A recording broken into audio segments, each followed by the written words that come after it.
94 की बात है कि शौकत खानम हॉस्पिटल की इमारत मुकम्मल हो चुकी थी, अमला रखा जा चुका था, अब इसमें इलाज शुरू किया जाना था, लेकिन फंड्स खत्म हो गए। कहीं से फंडिंग नहीं मिल रही थी और आगाज के लिए कम से कम 40 लाख डॉलर्स की जरूरत थी। ऐसे में उनके एक साथी ताहिर अली खान ने मशवरा दिया कि एक बड़ा सा डब्बा उठाकर डस्का चलते हैं। लाखों करोड़ों रुपए तो कोई दे नहीं रहा, क्यों ना आम लोगों से 10-10, 20-20 रुपए इकट्ठे किए जाए। डस्का में इमरान खान ने एक बड़े डब्बे के साथ शहर का चक्कर लगाया और कुछ ही देर में 5 लाख रुपए इकट्ठे हो गए। यह तजुर्बा कामयाब रहा और फिर पूरे मुल्क के तालीमी इदारों और बाजारों में यही मुहिम चली।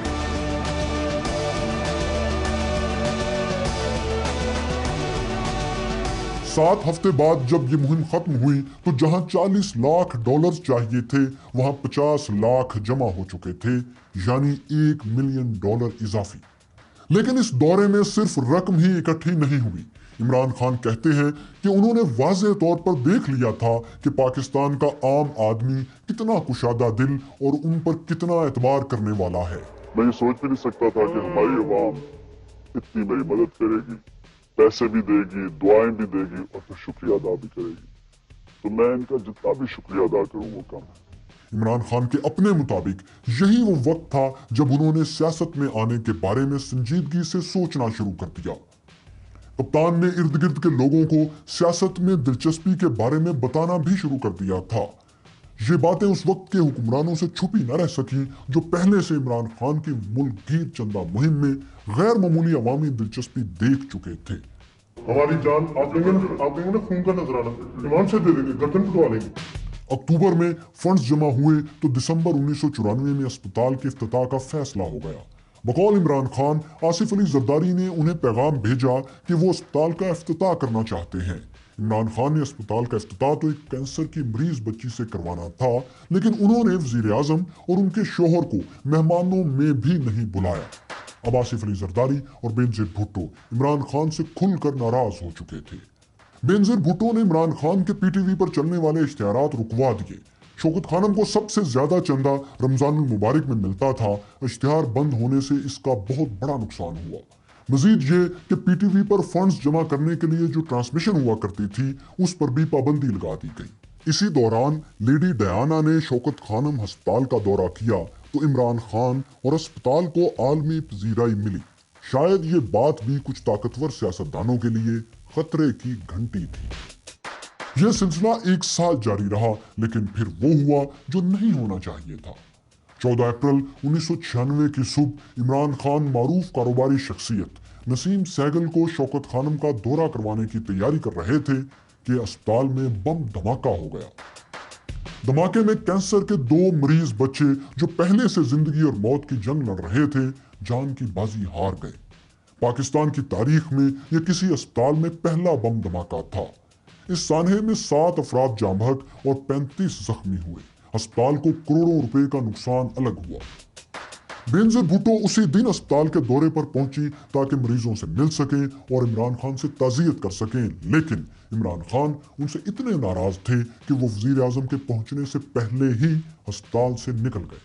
अगले दिन इमरान खान से जब पूछा गया कि आपने वजीर आजम का इस्तकबाल क्यों नहीं किया, तो इमरान खान का जवाब था कि बेनजीर भुट्टो ने ड्रामा किया। उन्होंने कहा कि बेनजीर भुट्टो से ताल्लुकात सिर्फ उसी सूरत में ठीक हो सकते हैं जब हुकूमत इश्तिहारात की बंदिश से होने वाला नुकसान पूरा करे।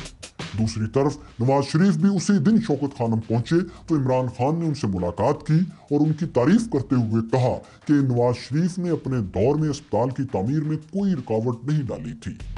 इस दौरान इमरान खान ने एक सवाल के जवाब में कहा कि वो हुकूमत के साथ नहीं बल्कि तब्दीली चाहने वालों के साथ हैं, और सितम ज़रीफ़ी देखिए कि जब वो ये बात कह रहे थे तो उनका इशारा नवाज शरीफ की तरफ था, क्योंकि वही हुकूमत की तब्दीली के लिए सियासी मुहिम चला रहे थे।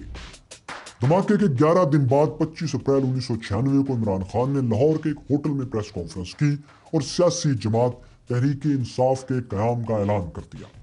जो मंशूर उन्होंने पेश किया उसके मुताबिक वीआईपी कल्चर खत्म करेंगे, तोड़ फोड़ और मनफी सियासत नहीं करेंगे, करप्शन और बेरोजगारी खत्म करेंगे और कठपुतली वजीर आजम कभी नहीं बनेंगे। उन्होंने नौजवानों और खवातीन से साथ देने की खुसूसी अपील की और वादा किया कि वो शर्मनाक माजी के हामिल लुटेरों को तहरीक इंसाफ में कभी शामिल नहीं करेंगे। ये एक तहलका खेज ऐलान था, लेकिन जब वो ये ऐलान कर रहे थे तो दो रिश्तेदारों और चंद दोस्तों के सिवा कोई नामवर चेहरा उनके साथ नहीं था।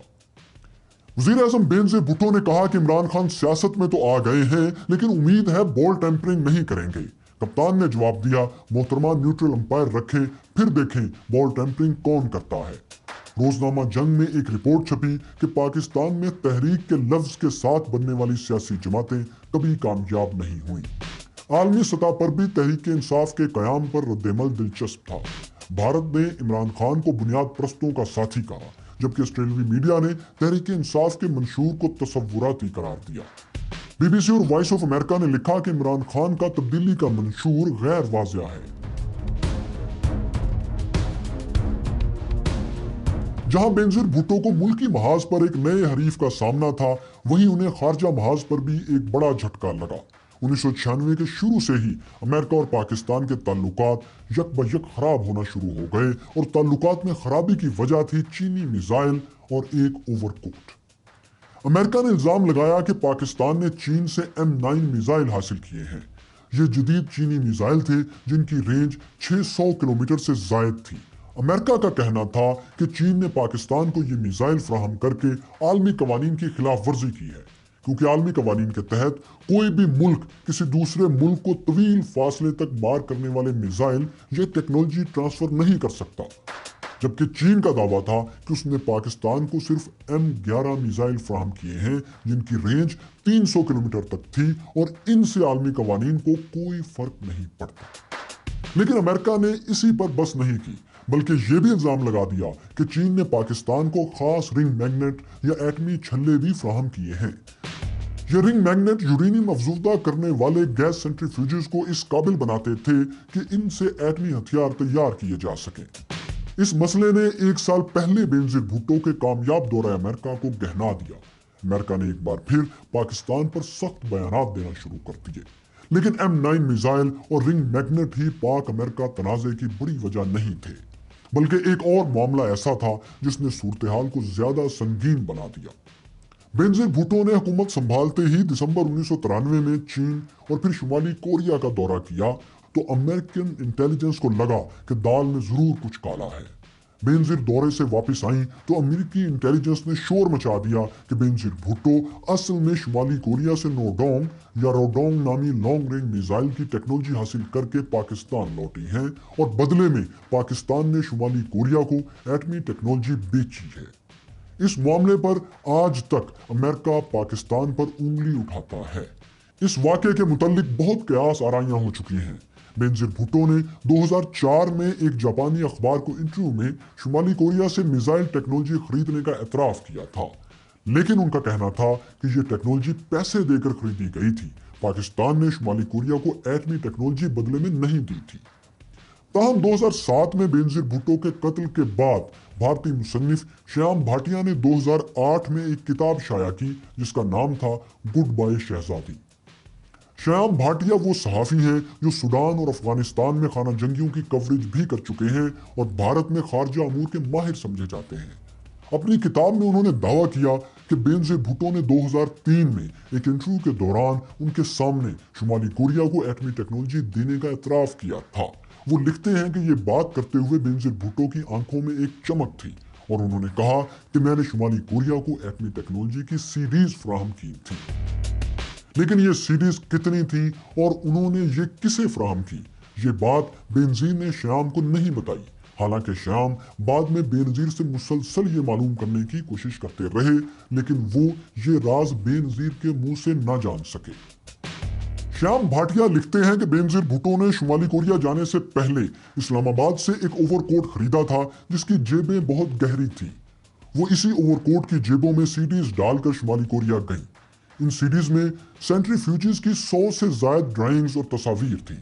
जवाब में शुमाली कोरिया के हुक्काम ने बेनज़ीर को लॉन्ग रेंज मिसाइल नोडोंग का डिजाइन और दीगर मालूमात सीडीज में कॉपी करके फराहम की, जिन्हें बेनज़ीर भुट्टो इसी लंबे जेबों वाले ओवरकोट में छुपा कर पाकिस्तान लाई। नोडोंग मिसाइल की रेंज 1200 से 1500 किलोमीटर तक है और ये आज भी शुमाली कोरिया के इस्तेमाल में है। अगर श्याम भाटिया की स्टोरी ठीक है तो बेनजीर भुट्टो ने अपनी जान पर खेलकर पाकिस्तान को मिसाइल टेक्नोलॉजी से लेस किया था, क्योंकि अगर अमरीकियों को पता चल जाता कि शुमाली कोरिया और पाकिस्तान के दरमियान एटमी और मिसाइल टेक्नोलॉजी की खुफिया डील हो रही है तो अमेरिका इसे रोकने के लिए किसी भी हद तक जा सकता था। और तारीख गवाह है कि अमेरिका अपने मुफादात के लिए एटम बम भी इस्तेमाल करता है और मुसाफिर तैयारे भी गिरा देता है, जैसा कि उसने 1988 में ईरानी मुसाफिर तैयारा गिरा दिया था और फिर सिर्फ हर्जाना अदा करके मामला खत्म भी करवा दिया था।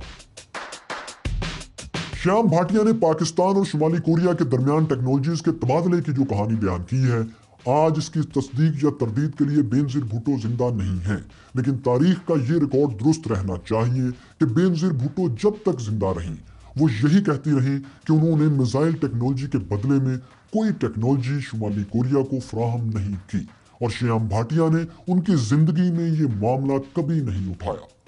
लेकिन यह हकीकत अपनी जगह है कि बेनजीर के दौर में पाकिस्तान के एटमी और मिसाइल प्रोग्राम में कोई कमी नहीं आई, बल्कि ये प्रोग्राम तेजी से आगे बढ़े। पाकिस्तान गौरी मिसाइल और एटमी तजुर्बात के करीब पहुंच चुका था। अब ये वो दौर था जिसमें नवाज शरीफ बेनजीर भुट्टो से सख्त खफा हो चुके थे, क्योंकि इसी दौर में उनके वालिद को गिरफ्तार किया गया, फिर उनके छोटे भाई शहबाज शरीफ को गिरफ्तार किया गया।